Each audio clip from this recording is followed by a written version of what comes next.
Hello, everybody. Sylvia here at Walkabout Canon Consulting. Nobody's here yet, but I'm going to start. And even though we do have another showing of this tonight, so I'm going to go ahead and see who arrives late, if not. So I can't even test to see. I guess I have to test on my earphones to see who can hear me and who can't. Okay, there we go. I can hear myself, so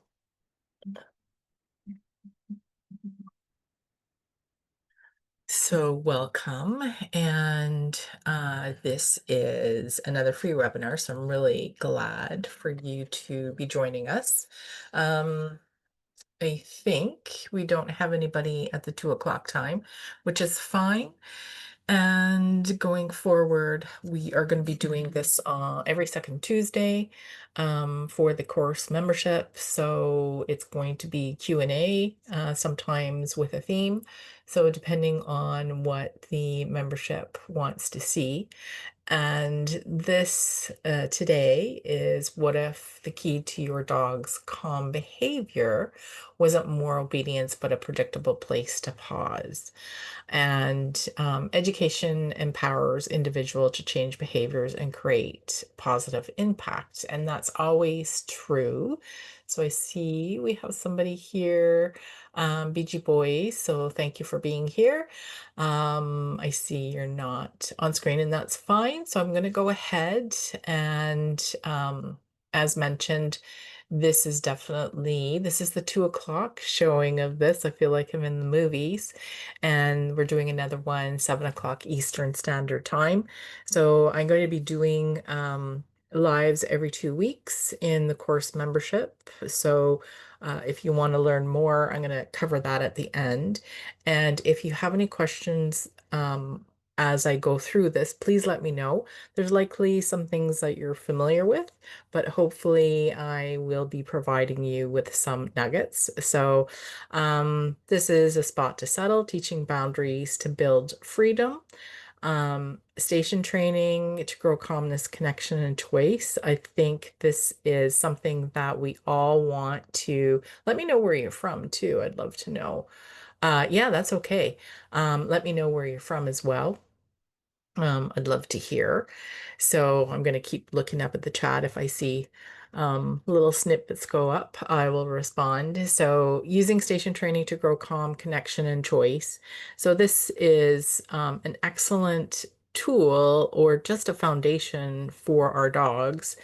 This is used a lot with exotic animals, and I think that might be where we've even extrapolated from, but it is really powerful. So, Peterborough, Ontario. Oh, yay! Okay, good to see you. Good to see you.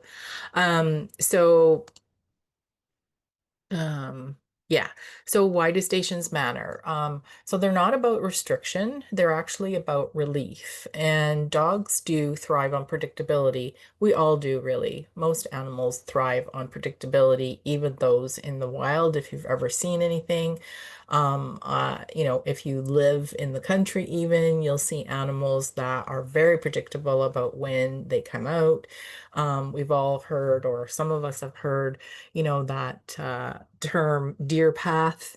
And there's a reason for that because, those signs on the highway people think are stupid. Well, they're not, because the deers use that path consistently. So having lived in areas and observing that, anyways, but a defined space teaches dog what to do instead of what not to do. It's great for guests arriving, feeding time, vacationing, post-walk recovery, multi-dog dynamics, resource guarding, separation anxiety, and anxiety recovery. So teaching a go-to place builds self-regulation and focus. So I am going to provide information about teaching that. So why stations matter. It's about a piece of a puzzle. It's a foundation, a defined space that creates clarity for your dog, and a space that they're going to love and can call their own. Because once you build that, It's something that they're going to be magnetizing to all the time. It's a predictable space that's going to be calm and safe. So it also helps build self-regulation the more we build it, um, because the more we reward on it, the on a station, the more that calm behavior just follows through. And I mentioned about some of the behavior issues.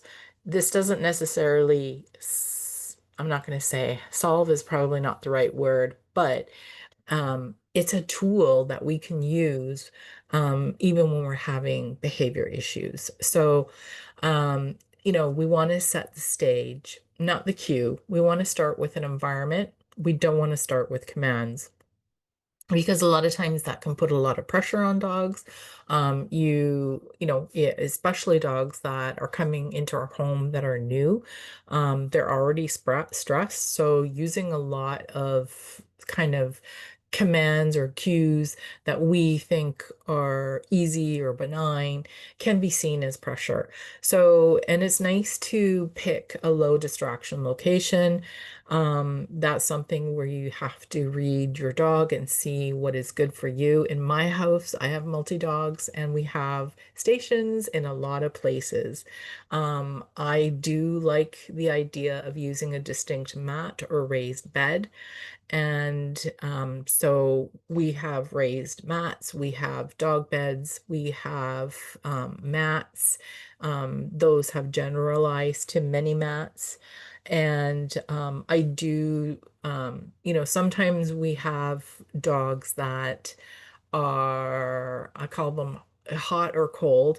And I have observed, a lot of different dogs that, they don't like lying on particular material. And sometimes it's finding the right material that makes them feel good. There's a lot of cool things on the market now. If your dog runs hot is what I call, sometimes towels feel better, nice sheets feel better. There's actually some really cool beds on the market now that are cooling. So we want to avoid verbal cues until we get a really strong behavior at first. So we want the mat to be the cue and let the behavior grow with repetition. So, that's something that we definitely want to look at. And so this is um,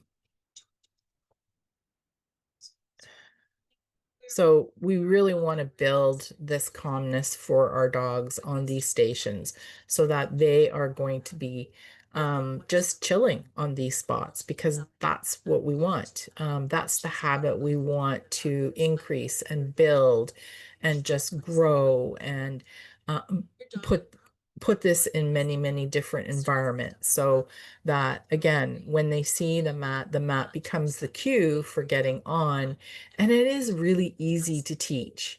So we're always looking for, you know, pausing on the mat, asking for a little bit more. And, we can throw the treat off so we release the pressure. So it also is a very game-like when we are releasing them off the bed. And sometimes it is nice, depending on the dog, is when we're releasing them off the bed, whatever we're using to get off the bed is a lower value than what's on the bed. Because then they're going to go, well, I like this thing more, so I'm coming to the boundary. And that is a really nice thing to think about when we're growing this. So again, we want the bed to be the cue. You can use a clicker if you want at first. I like verbals. I find sometimes clicker training is for some dogs a little too, the noise is not friendly for some dogs. So, treat placement matters. Drop treats between paws on the mat. You don't want to lure them off the mat. I know we were throwing a treat off the mat at first, but you don't want to kind of lure them off with the treat. And I know that looks the same as what the videos were showing, but it is a bit different. And we want to slowly keep building value for staying and not leaving.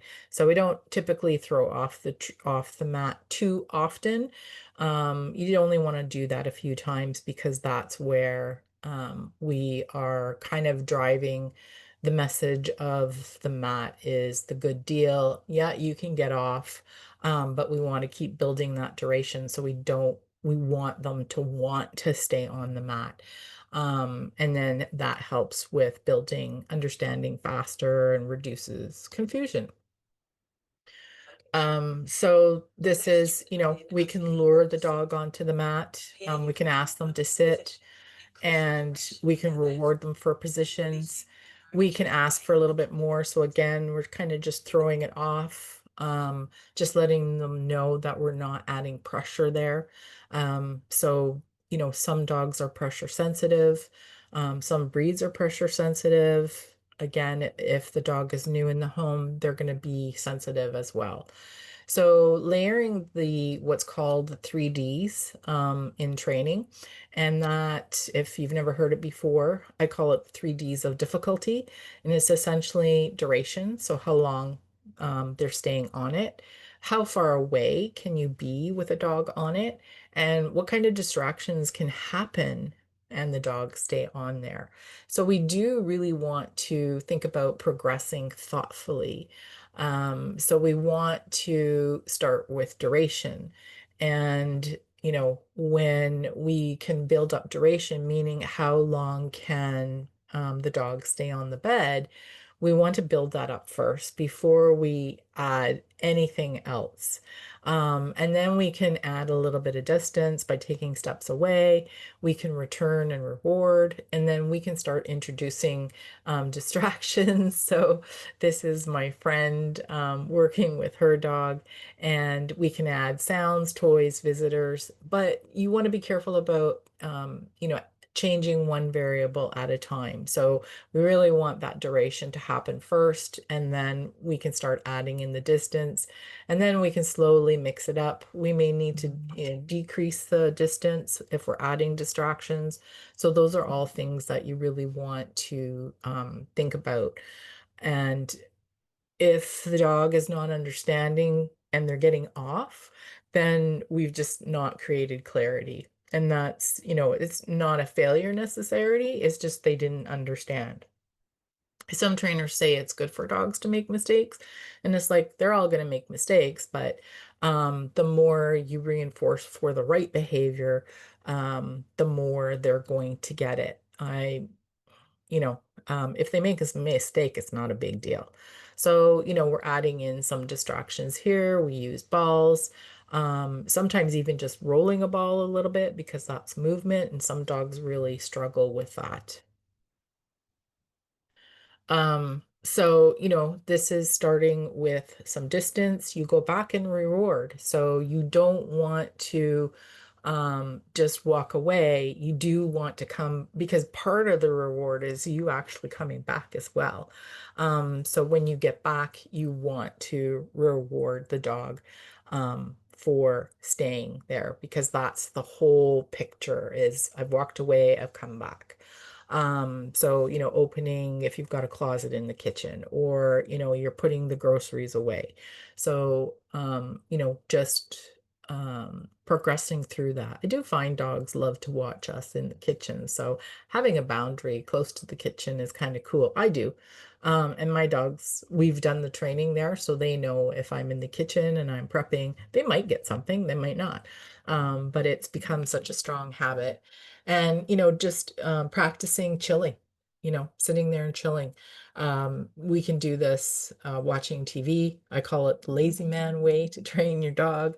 Or even if you're at your computer, often, my office, if I've got young dogs and I want to teach that concept of boundaries, I might have a boundary right beside my desk if I'm doing something, and I can start rewarding them for there. And plus, they're learning that I'm sitting at the desk and they are on the boundary. So dogs do learn in pictures, so as many pictures that we can present to them, and then they get rewarded for, the more generalized their learning becomes. So, and even in this instance, me talking on Zoom for a young and unexperienced dog would be a huge distraction. And, some dogs really struggle with their owners talking on Zoom. And, this is something that we can teach. We can do a pretend Zoom even, or pretend, you know, taking your phone and talking, and some dogs struggle with their owners talking on the phone, and it's because the novelty of what that looks like is distracting them.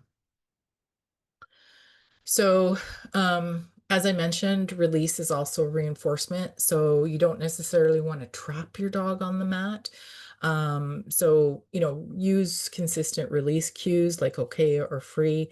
I mean, if your dog is getting on the boundary or mat on their own, that's fine, and they get to leave on their own. But if we're actually working on, asking them to go there once they understand the whole concept, then, we don't want to trap them, and that's where, letting them release by tossing the treat away teaches them, again, you're removing some of that pressure. And you want to avoid pulling or nagging the dog off the mat. There's some dogs that'll go, oh, I'm not getting off the mat because it's a good deal for me to be there. And that's fine. If they don't get up off when you've said okay and then toss the treat, that's fine. Because by pulling or nagging the dog off, that's just adding pressure. And, we want to build trust in the routine. Um, Again, just, tossing off, and dogs learning that, this is part of what we want from them. Um, Another thing that you really want to look at is making it fun. So I'm not running to a mat here, and I do have a video for that. But the more we make things into a game, the more apt they're going to enjoy. So I have, like I say, this is kind of running. And dogs love to run. They love to follow us. And by using that action, we're creating experience there. So even if they're getting a treat at the end, we're actually adding more experience and rewards um, to the food. So I have done this even in my garage. If we let the dogs out in the driveway, we have a game.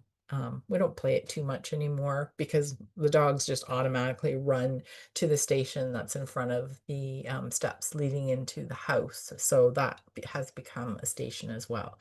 So games create joyful rehearsals that transfer into real life. So this is, I'm just running to the mat. Both my dogs are coming along with me because it's like they both want in on the fun. And just, as soon as I'm jogging and they know I'm playing a game, they, so this is, just playing the game with Emma running to her mat. So just creating that experience. The other thing that you can do, and that I strongly encourage, is delivering other things to the mat. So here you see there's a snuffle mat on the boundary. And the other thing that you can do is, this is where you get your chews. This is where you get your stuffed Kongs. This is where you get your stuffed topples. So they all get delivered onto the station. So you're building more value for those spaces as well. And at the same time, when you're doing this stuff, you are growing calmness as well because these activities, they're passive calming. So you're just creating that more and more. So, and when you create that ritual and habit, you'll see, like my dogs already know which passive calming, when they come out, they go running to their stations. And there's, like the lick mats happen in the kitchen stations, but the topples happen on the stations that are closer to the living room. So There's already a pattern built. Once I pick them up, they just go flying to those spaces because that's where they get delivered. And they know that and they've understood that. And in a multi-dog household, that's really, really nice because they know that they have safety in their own spaces. So it does lower the risk of resource guarding as well. And then we can just pick them up as soon as they're done. So, um, another game to play is I just multiple boundaries. So this is at my entrance and you can play this anywhere, but it's kind of nice to do it at the front door because now you're building value for the stations at your front entrance instead of doorways, right? So my if the door opens, my dogs they don't care about running out doorways. I mean, they, you know, once in a while they might be curious if somebody comes to the door, but they usually wait inside or, you know, if we're opening the door to get something out of the garage or, you know, opening the door to get the mail, which we still get at home, there's never an issue. I can leave the door open and my dogs will just stand there watching me because there's so much value that's grown at the doorway. So this is another little game that's really nice to play for boundaries. And you know, what behavior issue does this solve? This prevents door rushing. This prevents dogs running through doorways and getting hit by cars. This is one of the first things that I want to teach a dog that's coming into my home. I don't care how old they are, is I want them to learn that it's the biggest deal to stay inside the doorway. You can do this in backyards as well, around fence gates. Very, very, um, um, it very powerful thing to teach our dogs to prevent behavior issues. Um, so yeah, so some real life examples, like I said, you know, you can prevent jumping on guests, calming down post walk. So, you know, walks are fun and stimulating, but they still again, are stimulating. So, calming down post walk on a station with a lick mat or a top hole is a great routine to get into. As I mentioned, it helps keeping peace in multi-dog homes. They need to learn that those are their spots. Um, if we have kids in the home, this is a really good tool, and kids do need to learn that when dogs are on their beds, they are not allowed to, you know, get on the bed with the dog or bother them when they're on the dog. There is, you know, a little bit of um, responsibility that we need to place on the dogs and or on the kids and instruct them that this is the dog's safe space. It's a great way to create a home base for anxious dogs. Calmness, practicing calm around food, toys, again, as toddlers. So, you know, sometimes we need baby gates, including that if we have toddlers, because toddlers can't remember the instructions. Takes a while till they get to a certain age that they can follow instructions or having them inside X pens. If we've got a dog that has separation anxiety, boundaries are not going to solve the separation anxiety, but it becomes a tool because if we're building the stations as a very calm and comforting space, then we can slowly use that as the starting spot of slowly desensitizing the dog of us moving away and not being right by them. So this is, you know, this is one way where you can, you know, use this. The stations become that safe space. This is great when you're visiting somebody and you take a station or just even a towel and you put it down and your dog just kind of magnetizes to it.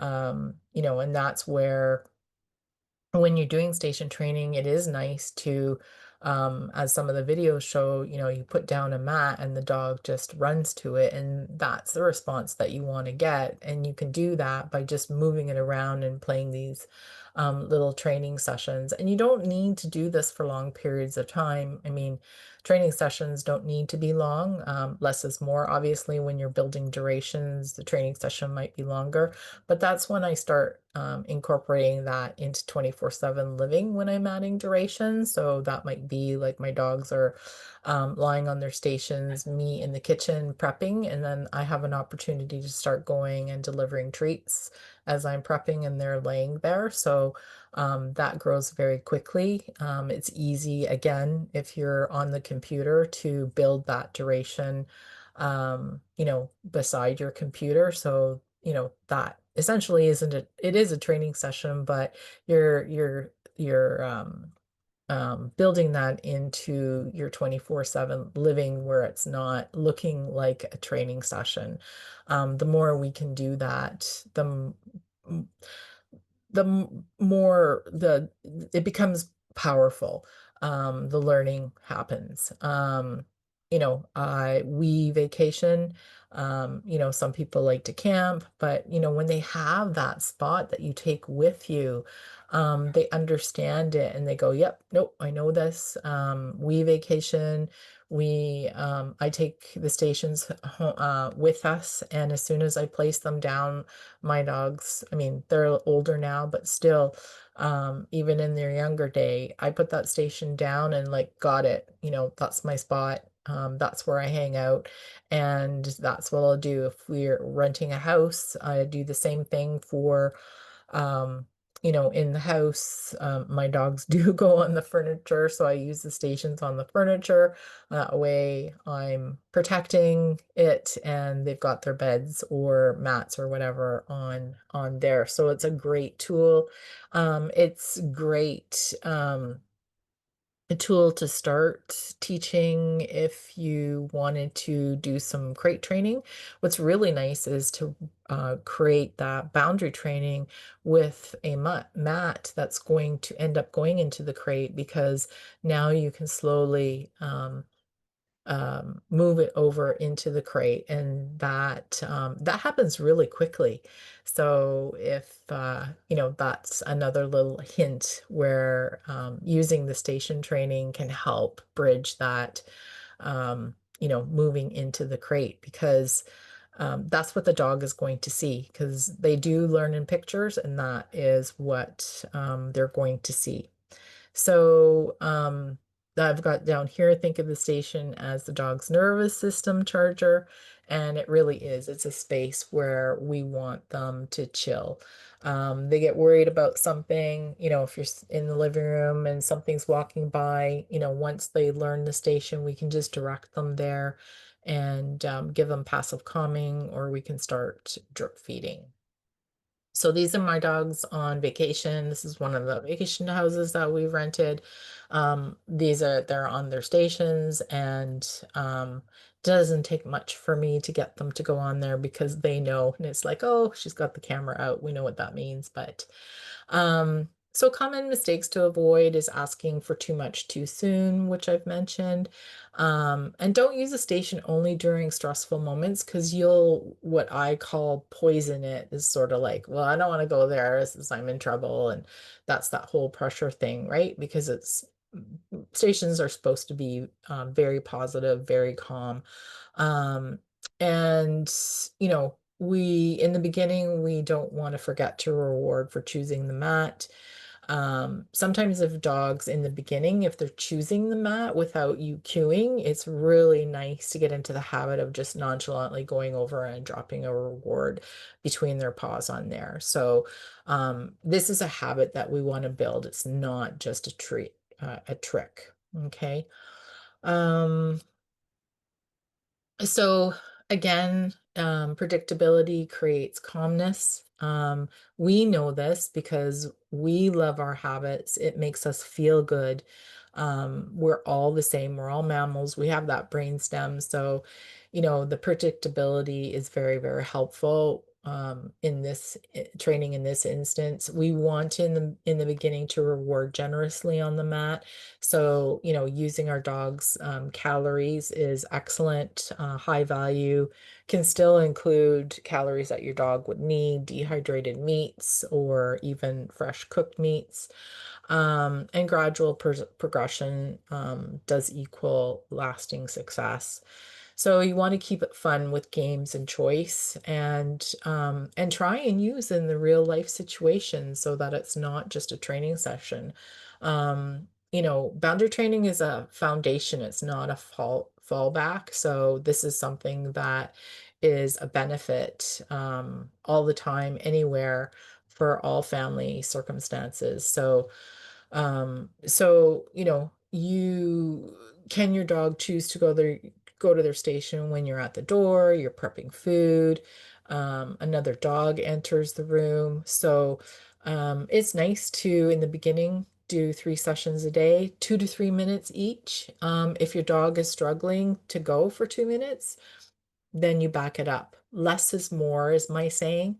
So, you want to create a lot of easy, then you start adding in, maybe a medium, a little bit harder, and just keep progressing that way. Um, and this is, what if you could have access to an affordable program where you have access to resources for all your behavior needs? I have put together a course kind of slash membership. It's one time, you don't pay again. And I'm going to be doing live Q&As every 2 weeks, and some of them with themes. And then there's resources and a private group. It's off of social. So it's actually kind of like Facebook, but it's on my website. So there's a lot of people that aren't on Facebook and don't really want to be in that space. So nobody can see into the community except for me. So today I am offering it for 47 Canadian. It's going to be 97, and it's one-time cost. So it's going to be predominantly behavior issues. It's resource guarding plus more, because a lot of times there's way more things going on for owners. And I was trying to figure out a way to help more people with behavior issues for affordable. So this is the program that I've come up with, and this day and age in this economy, I think it's a pretty good deal. So there's going to be tons of resources in there. There's a lot of the stuff that looks like it's just like I say, it's for all behaviors. So a lot of things that I do teach sort of encompasses everything, foundations, and there's going to be lots of extras in there. And like I say, it's not on social, like there'll be a community and a independent course, and then the community for discussions. And then every 2 weeks, we're going to be doing lives like this for, like I say, will either be Q&A for whoever has questions. And yes, you ask questions on the community as well, so that you can get feedback right away. And then just up to date stuff that I'm learning, and actionable tips and stuff. So, um, and this is Hope saying, I hope you enjoyed the boundary training. If you have any questions, let me know. You're welcome to reach out to me. This is my email, walkaboutcanineconsulting@gmail.com, or walkaboutcanineconsulting.org. And I was able to go through this rather quickly. Is there anything that you have questions about? So these are some of the tips. If you've registered for this webinar, I'll send out this cheat sheet if you want.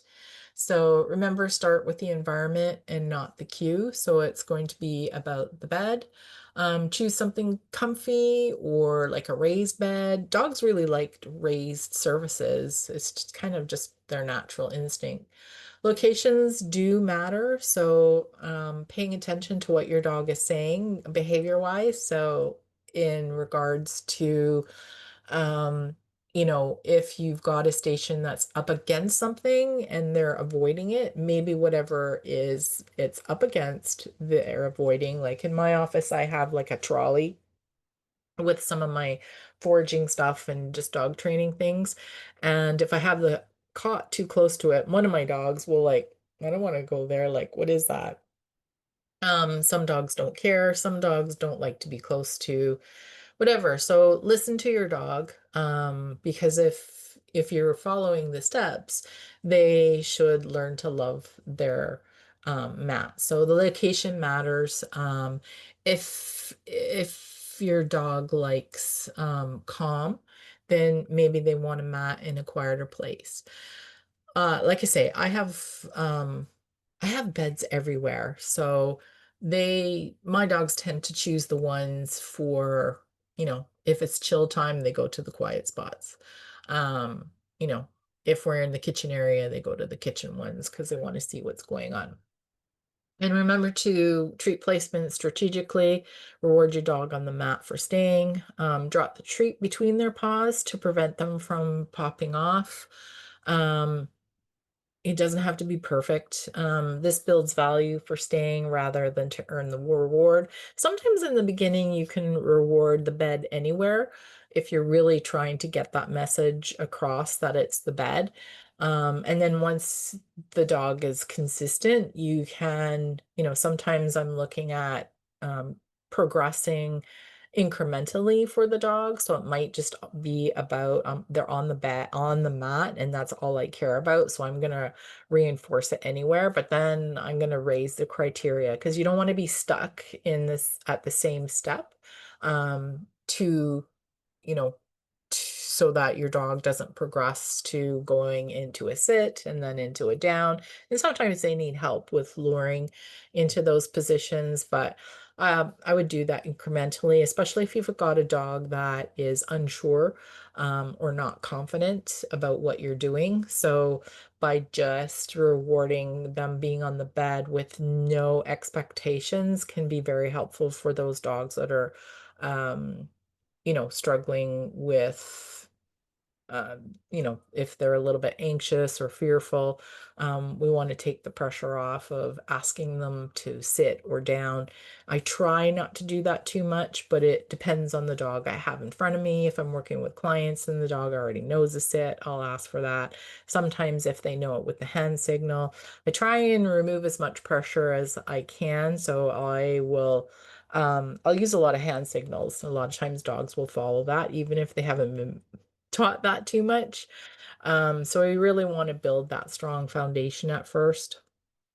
And remember to increase the duration, and then your movement. So, and then real world triggers with distractions. And that might look like needing to have the leash on your dog if you're starting to add real life distractions and your dog is staying on the boundary. So, you kind of have to think about the situation and look at what you're going to use. I mean, I can give you an approximate template, but we're always kind of testing and adjusting where the dog is at and looking at what we need to use to create success, because that's always what we want to do.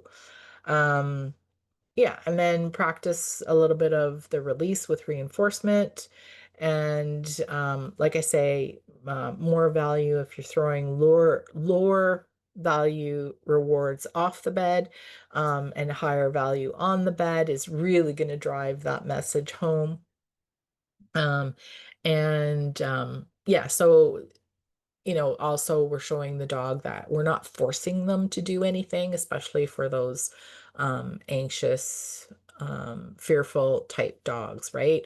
So we want to, and sometimes in the beginning, by tossing the treat off and getting them to move, will help with some of that sticky learning, is the best way to describe it. I mean, this is all about boundary training, but dogs that are fearful and anxious, the more we have them kind of in stillness, the more they kind of get with inside themselves. So, getting them to move off. And that's where the games are really helpful too for those kinds of dogs. Race to mat, find your spot, and keeping it fun. And, if you need to teach the dog to race and follow you first, and then you can add the boundary in um, after that. So, and that is it. So if you have any questions, please let me know. Um, no questions? Was this helpful?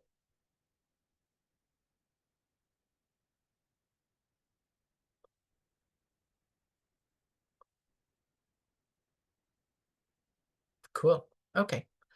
Um, that's good. Yeah, so if there's any questions, hopefully I've given you some nuggets that you may were not familiar with. And if you have any questions about that, I am going to send out the recording and the little cheat sheet. If you have any other questions about anything that I covered today, I'd love to hear. Is anybody on here use boundary training or station training? Just curious. Because yeah, that's fine. Um, yeah, so I'd love to hear if you've ever played around with it, if you use it, if you just naturally use it anyway. It's really, really cool. I've used it on other species as well. I had a couple of ponies I was training, and one was such a glutton. He wanted all the treats, and I was trying to train um the one who was I don't know what her history was, but she kind of didn't like people approaching her. I have a feeling she was like a pony ride pony, and once she came to the sanctuary and had her freedom, it's like she wasn't she wasn't gonna she said, "You're not catching me anymore." If you did catch her, she would be really good and come with you, but she didn't like people coming up to her and getting her. So just teaching her that she didn't have to worry about that. I used stations. So, and I had to use stations because the other pony, I kind of was, I didn't really have control over in the environment because it wasn't my place. So I used station for the male pony, to have his spot, and he knew he got rewards there because he was a little piggy, he wanted to eat everything. And then I could train the other pony on the other side of me. Like I had fences between. It was, but anyways, but dogs are outside. Yeah.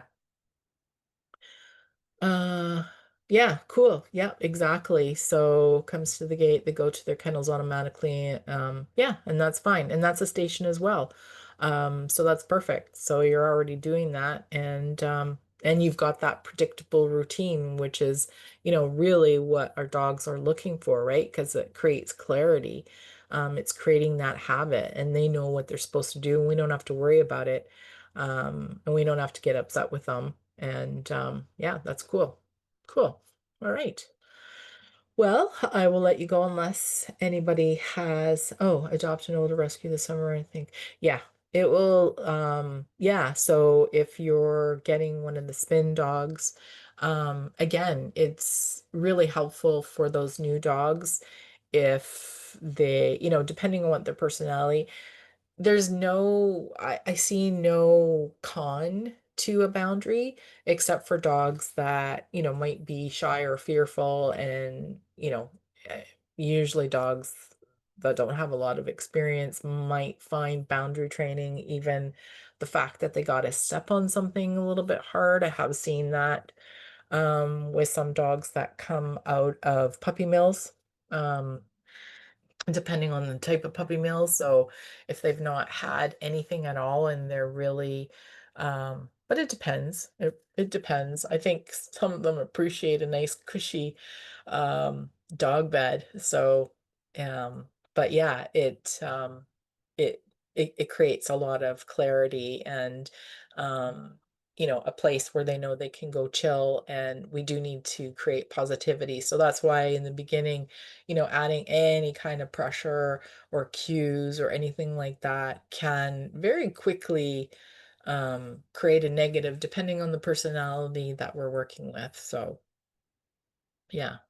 So, and I mean, I've trained my dogs station training for a really, really, really long time.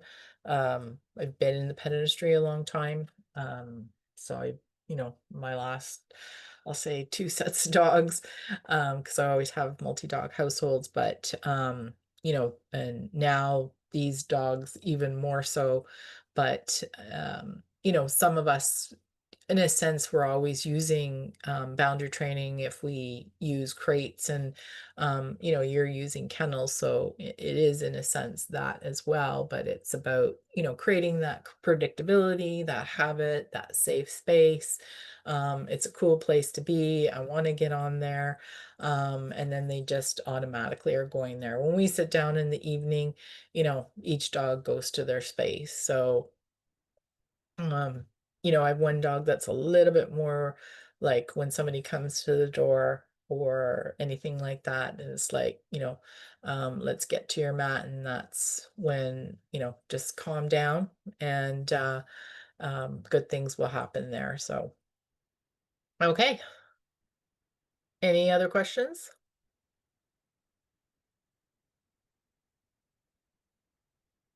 Then I will let you go and enjoy what's left of your day.